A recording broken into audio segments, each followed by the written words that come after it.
Bien, entonces el tema a tratar ahora es alcances de la nueva norma de drenaje pluvial en Perú. Va a estar a cargo de Miguel Ángel Gago Lara. Ya lo presenté ayer, lo voy a volver a presentar. Es coordinador técnico de drenaje pluvial del proyecto Chiclayo TIPSAN Perú. Miguel Ángel es ingeniero de obras públicas en las especialidades de construcciones civiles e hidrología. Sus estudios de maestría tiene en la Universidad Politécnica de Cataluña y tiene 30 años de experiencia. Los últimos 20 años en drenaje urbano, destacando la redacción del Plan Director de Aguas Pluviales de la área metropolitana de Barcelona y la construcción de diversos tanques de retención de aguas pluviales y balsas de laminación. Le doy la palabra a Miguel Ángel. Tiene 30 minutos. Ya sabes cómo funciona. Voy a estar en la esquina con la tarjeta amarilla y la tarjeta roja.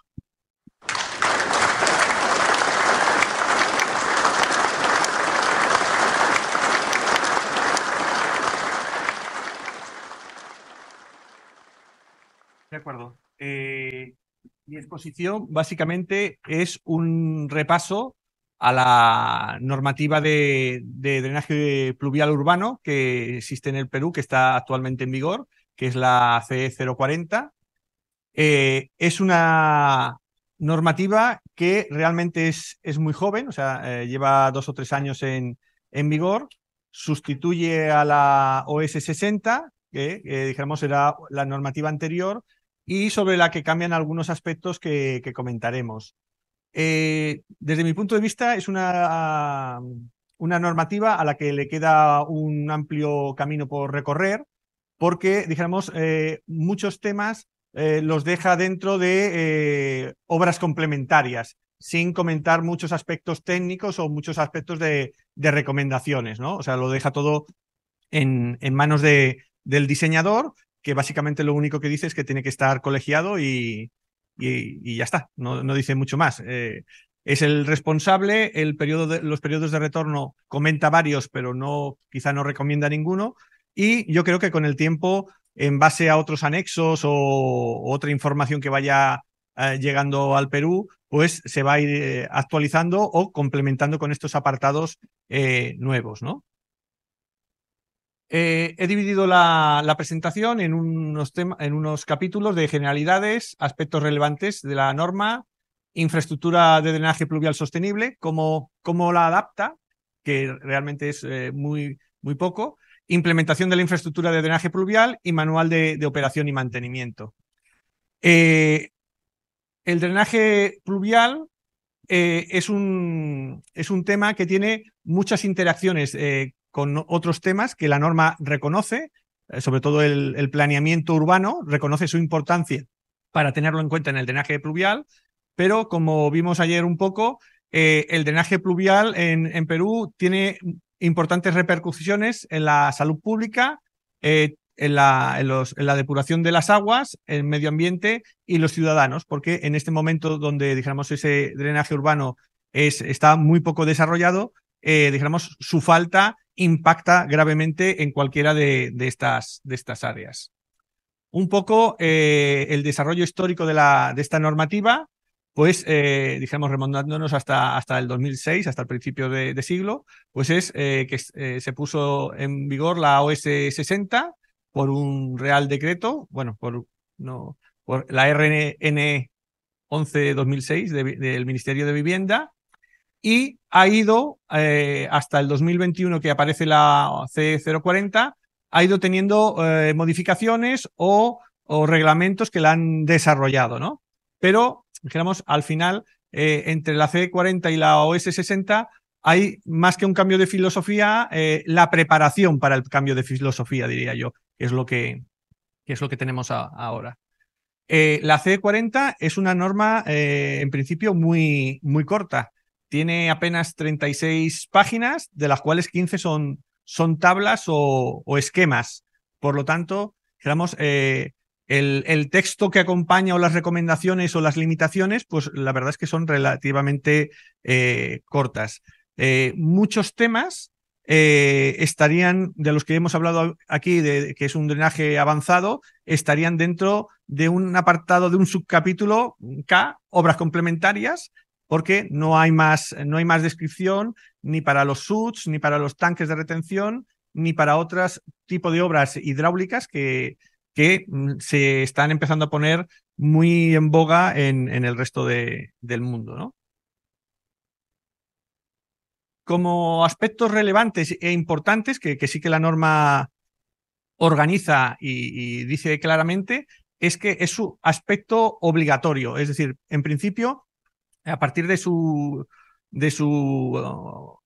escritura, dijéramos, en el peruano, o sea, los 3 niveles de gobierno están obligados a hacerla cumplir, y esto lleva a que ninguna habilitación urbana pueda no tener el tema de drenaje dentro de las aceptaciones que tiene que tener. Y por otra parte, para diferenciarlo quizá del manual del MTC, comenta que estas obras de drenaje superficial son diferentes de una infraestructura vial, ¿no? Incluso, aunque la metodología que viene dentro de la norma podría utilizarse para la infraestructura vial, comenta esta norma no se puede aplicar porque las carreteras, las autopistas tienen otra normativa. Entiendo que ese es lo que ha querido decir ese párrafo, ¿no? Bueno, aquí tenemos la obligatoriedad del sistema pluvial en la OS 60 dependía de esta frase, que además entiendo que era muy, muy vaga: en localizaciones en donde se produzcan precipitaciones frecuentes con lluvias iguales o mayores de 10 milímetros en 24 horas. Claro, ¿qué son precipitaciones frecuentes? No hay, en la norma tampoco había un comentario en la OS 60 que eran precipitaciones frecuentes, y solo teníamos estos 10 milímetros en 24 horas, que bueno, en la ciudad de Chiclayo tuvimos una presentación y hubo gente del público que comentaban que como no llovía en Chiclayo más de 10 milímetros por hora en 24 horas, que no era necesario hacer un drenaje pluvial. Y entonces yo no sé dónde había estado el señor en el fenómeno del Yaku, porque llovieron 20 y aquello duró 2 semanas. Hace unas pocas semanas llovieron 11 milímetros y ya hubo inundaciones. Por lo tanto, está claro que, dijéramos, la normativa OS 60 había quedado claramente antigua, ¿no? Entonces, la única cuestión era si la entidad prestadora de servicios podía exigir plantear ese drenaje pluvial, pero en la mayoría de los sitios, pues esto no ha sido así. Ahora en la C40 tenemos la obligatoriedad del drenaje pluvial, sin distinguir si llueve más o llueve menos, porque esa frecuencia lo analiza el diseñador y en función de ello diseña con un tamaño determinado la red. Pero lo de las lluvias frecuentes simplemente es el tamaño que puede tener la red. Pues obviamente si las lluvias frecuentes son de 10 milímetros tendrá un tamaño, y si es de 50 o 100 milímetros pues tendrá otro tamaño. También, no sé qué le pasa a esto, que no se ha ido a lo grande.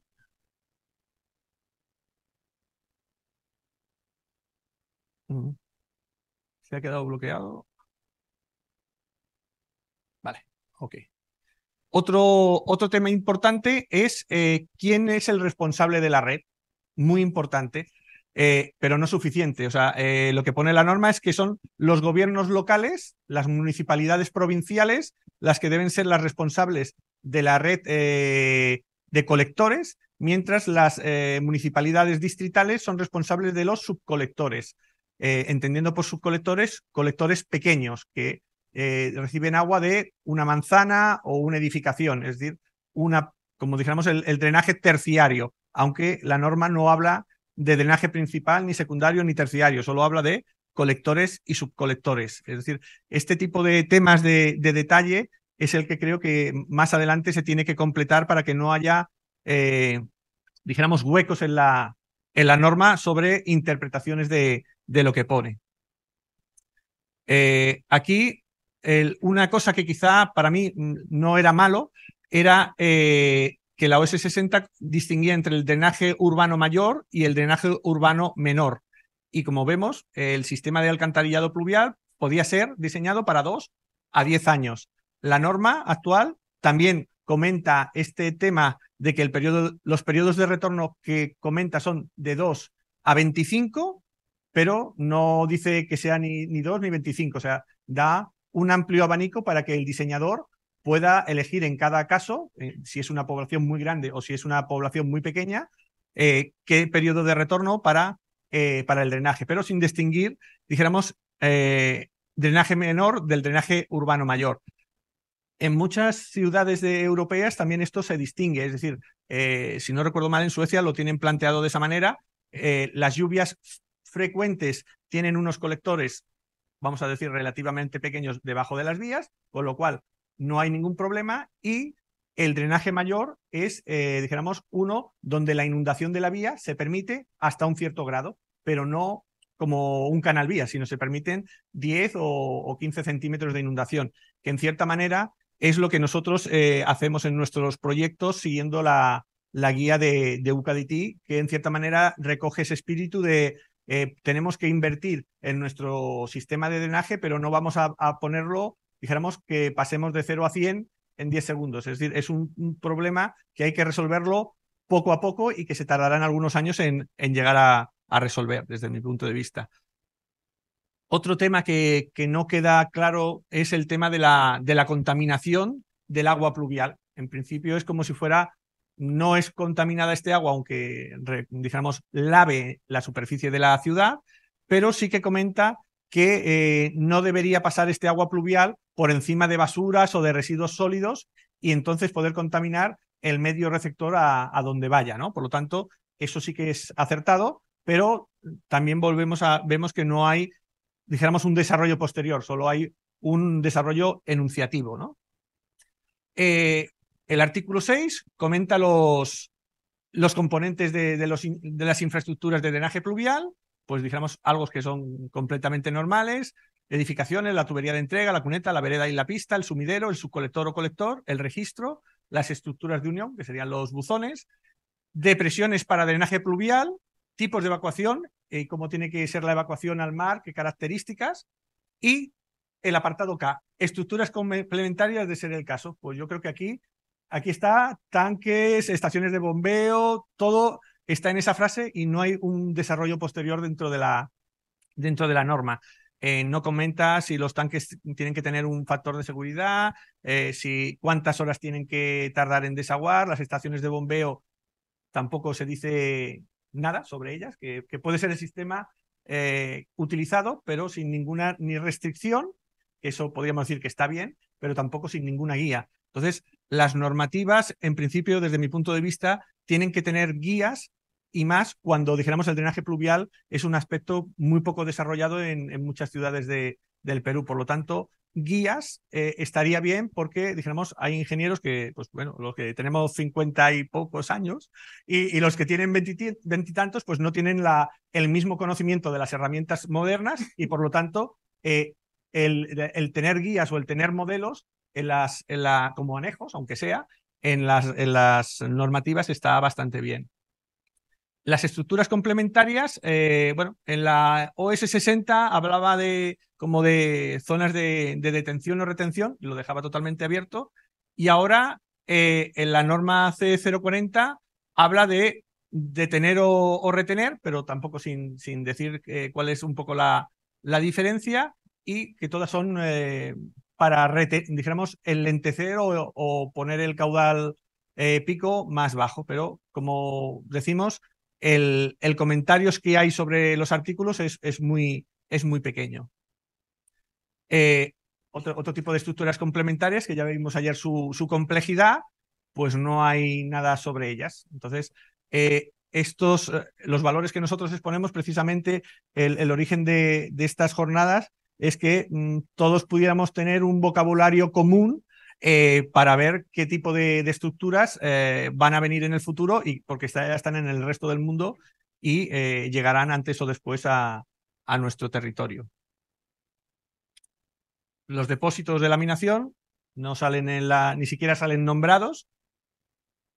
Y, por ejemplo, aquí están toda infraestructura de drenaje pluvial, los estudios básicos que ha de llevar. En principio, aquí hay un tema de, por ejemplo, de compatibilidad con sistemas públicos, que antes no había.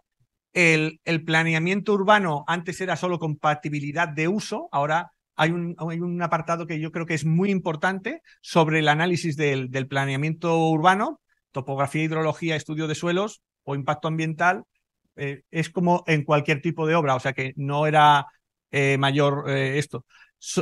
El tema que ha quedado también pobremente explicado es el tema de la operación y mantenimiento. Solo dice quién tiene que hacerlo, pero obviamente no hay ni frecuencias, ni tampoco ese entiendo que fuera el objetivo de la norma, ¿no? Establecer frecuencias.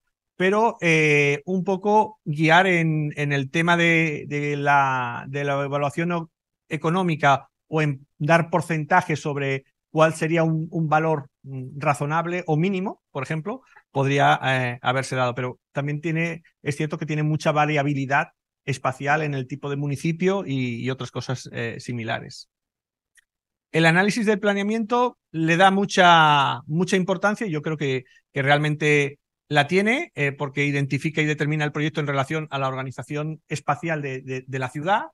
Debe concordar con el plan, que menos, que concuerde con el plan y que no sea una cosa que esté implantada por cada barrio por separado sin tener en cuenta elemento cuenca, es decir, cuando las urbanizaciones se hacen, los planeamientos urbanizatorios no están aislados en el territorio, o sea, es una expansión urbana, están dentro de una cuenca y la variación hidrológica de esa cuenca se tiene que ver de manera global. Pues la realización de planes maestros pues debería ser el primer paso para también, basándose en la norma, para hacer que el drenaje sea planificado, no sea, dijéramos, simplemente porque invierto en una ciudad para hacer el drenaje, sino que en cierta manera nuestros proyectos, en algunos casos, tenían alguna planificación previa, pero en cierta manera nosotros hemos hecho planificación y ahora vamos a desarrollar los proyectos, ¿no? Pero este aspecto de la norma pues está bastante desarrollado y hay varios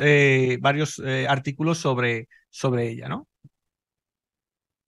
Un aspecto muy importante, que yo creo que es uno de los fundamentales y que está poco reconocido y la gente no acaba de entenderlo bien, es la inundabilidad de la calzada que se puede hacer. Es decir, cuando llueve en la ciudad, el agua instantáneamente no desaparece, circula por al lado de las veredas, por las cunetas o por las zonas pegadas a los bordillos y se produce una inundación de la calzada. Pero no, la norma limita esa inundación, es decir, no puede ser que con una lluvia, sea grande o pequeña, pero que esté por debajo del periodo de diseño de la obra, toda la calzada por donde una persona puede pasar de un lado a otro de la calzada esté totalmente inundada y con X centímetros de agua. Lo que dice la norma es que en las vías principales de alto tránsito el ancho inundable debería ser igual a la berma, dijéramos en el caso de existir. En general, yo me voy por la segunda acepción que dice la norma, como en vías secundarias de bajo tránsito, tampoco se dice en la norma que es bajo tránsito o alto tránsito. Es otro detalle que habría que pulirse, pero hay muchas vías que no tienen berma. Por lo tanto, yo entendería que una vía que no tiene berma es secundaria, aunque sea la calle principal de la ciudad que estamos mirando. Por lo tanto, ¿qué es lo que nos dice? La zona inundada es igual a la mitad de la pista o de la calzada. ¿Esto qué significa? Que en cierta manera nos da un criterio de cómo funciona la ciudad. La ciudad llueve, pero no se puede parar. No puede ser que una lluvia pare ninguna ciudad. Lo que nos está diciendo es que habrá una inundación al lado de los bordillos, que puede ser pues de 1 a 3 metros, imaginemos, y por el centro de la calzada queda un espacio para que los coches pudieran ir por la calzada sin hacer levantamiento de olas, ni de charcos, ni empapar a la gente porque pasen a media velocidad y hagan una ola. Por lo tanto, esto es para mí uno de los parámetros que sí que están puestos en la norma. Lo que pasa es que quizá que falta algún gráfico para identificar lo que está queriendo decir la norma, pero este es uno de los aspectos más importantes en el diseño. En otros países, por ejemplo en Colombia, esta inundación al lado de las veredas la limita a 3 metros de ancho. Algo, dijéramos, si las pendientes son del 2%, pues esto significa que la inundación permitida al lado del Sardinel pues está entre 8 y 10 centímetros, es decir, las veredas estarían secas. Eso es una cosa que está diciéndolo esta frase, pero la verdad es que poca gente se da cuenta de eso y en otros ingenieros nos dicen, no, que el agua pueda ir por la calle de lado a lado de la calle, que no importa. Y eso te lleva muchos litros. Eso es erróneo porque después, cuando queremos meter ese agua dentro de las redes, nos encontramos que lo hacemos mediante sumideros y los sumideros tienen una capacidad relativamente pequeña, 20, 30, 50 litros por segundo, pero no van a hacer 200 o 300 o 400 litros que puede llevar la calzada si dejamos que la calzada se inunde de lado a lado. La infraestructura de drenaje pluvial sostenible, como hemos comentado, la norma lo único que dice es que es una obra complementaria que puede existir.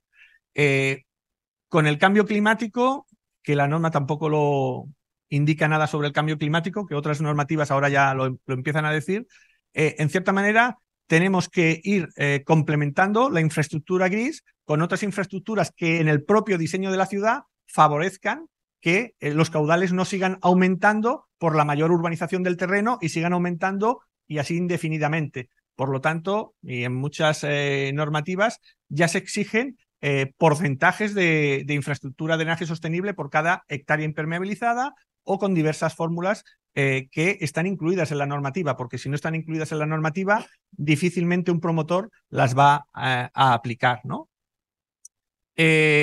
La norma técnica comenta, bueno, pues eso, estructuras complementarias, embalses artificiales, zonas recreativas, pero siempre de una manera muy ligera como comentario a pie de página, ¿no? Realmente no lo desarrolla. Bueno, normalmente pide que todo se haga por gravedad y no se haga nada por bombeo y cuando haya algún bombeo, pues con un equipo se puede impulsar a la salida de un dren o un sistema mayor, ¿no? Aquí he querido comentar los SARES, que como dijimos ayer era una especie de SUTs, porque teóricamente estaría contenido en la norma como obra complementaria, pero ni dice ni tiempo de vaciado, ni volumen mínimo, ni volumen máximo, ¿no? Por todo esto es lo que me lleva a comentar que la norma, yo creo que le faltan algunos anejos para ir complementándola a medida que estas instalaciones se empiezan a hacer. En Chiclayo solo el Ministerio de la Vivienda ya va a hacer 6 y el tema, como sabemos, el tema del nivel freático o de las arenas que puedan entrar es un tema crítico para estas soluciones, ¿no? Bueno, pues la norma se está aplicando y ya hay, dijéramos, aplicaciones de la norma, pues con todo tipo de sistemas de recolección, pues poniendo sumideros, obviamente colectores, rejillas. En algunos sitios, en Cuzco, empieza a haber sistemas de almacenamiento y volúmenes, ¿eh? Esta es de otra ciudad, pero hay proyectos ya para hacer esas implementaciones. De zanjas verdes filtrantes, que nuestro proyecto sería como biorretención, si no recuerdo mal, pues ya empieza a haber urbanizaciones que pueden tener ese elemento que sirve para una laminación distribuida por toda la ciudad y que solo es cuestión de, obviamente, entra mejor en zonas que tengan una pluviometría un poquito superior, pero se trata simplemente de mantener el verde y atractivo a la población al poner este tipo de zonas. Respecto de operación y mantenimiento, los redactores de la norma vieron la importancia de la operación y mantenimiento, pero y haya aprobado un reglamento que aprueba este mantenimiento cómo debería ser o quién lo debería hacer, pero no hay una claridad o una llamada de una norma hacia otra para que todo el mundo sepa que esto, como todas las cosas, lleva un mantenimiento y quién sería, dijéramos, el responsable y la manera de hacerlo, ¿no? Entonces, bueno, hay unos esquemas que hablan de este tipo del mantenimiento. Una de las principales problemáticas que tenemos aquí y que hemos incluso comentado con los compañeros es que no existe personal especializado en las labores de mantenimiento de la infraestructura de drenaje pluvial.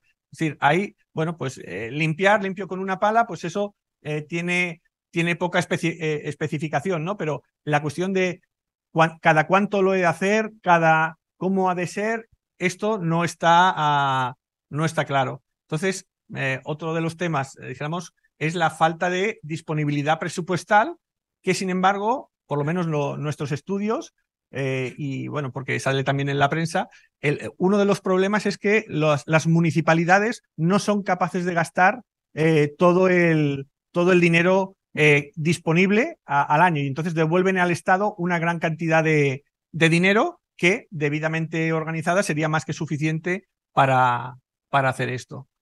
Aquí, bueno, a una diapositiva sobre la operación y mantenimiento en cuanto al objeto, la finalidad, la aplicación y las responsabilidades.